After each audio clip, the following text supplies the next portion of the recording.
Hello everyone, आप सभी का बहुत बहुत स्वागत है मेरे चैनल पे।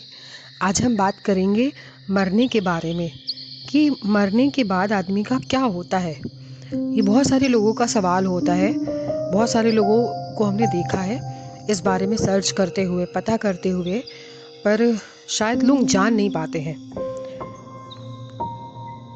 मैंने बहुत से लोगों से पूछा कि मरने के बाद क्या होता है, तो मुझे यही जवाब मिला कि सुनिए मैडम, और यदि आप हिंदू हैं तो आप मरने के बाद या तो दाह संस्कार कर देंगे, या अगर आप मुसलमान हैं, ईसाई हैं, तो दफना दिया जाता है।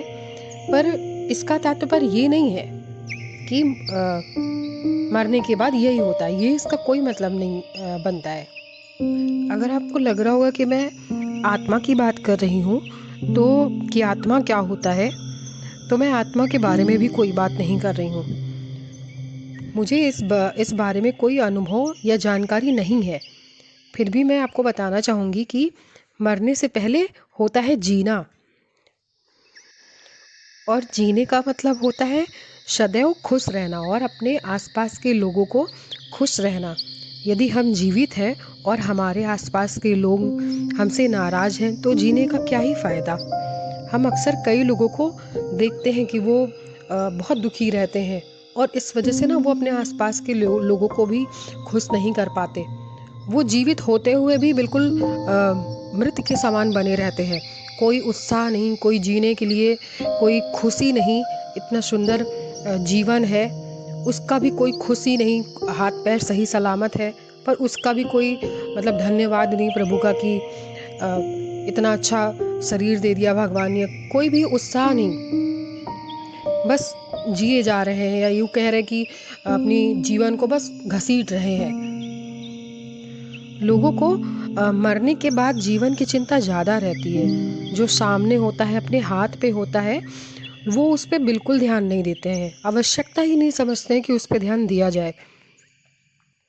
यदि हमसे हमारे आसपास के लोग खुश रहेंगे, तो हमारा परमात्मा हमसे सदैव खुश रहेगा। वो ये नहीं कहता कि आप अपना सब कुछ छोड़ के और पूजा पाठ में लग जाए, ठीक है, धर्म कर्म के मामले में लग जाए। नहीं, परमात्मा सदैव यही कहता है कि आपको इतना सुंदर जीवन दिया है, तो पहले आप वहाँ अपना पूरा पाठ पूरा करिए और अच्छे कर्म बनाइए, अच्छे कर्मों का खाता बनाइए।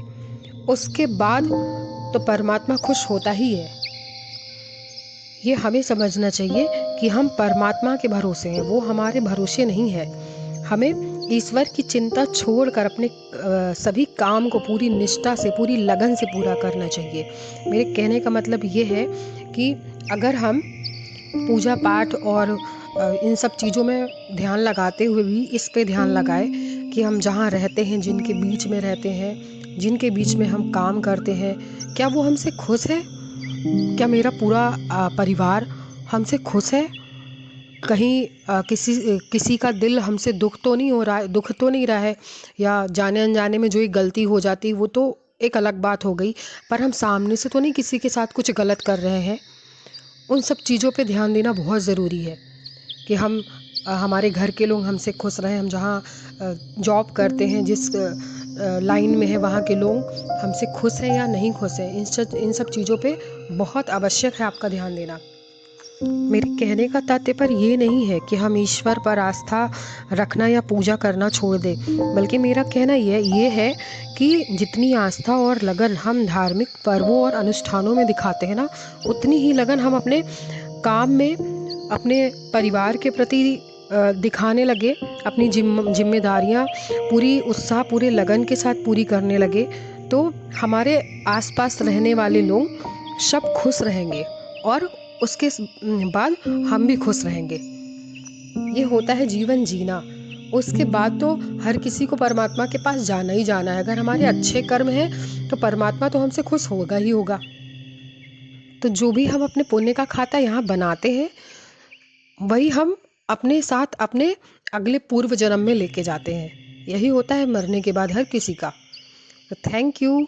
प्लीज़ लाइक, शेयर और सब्सक्राइब करें।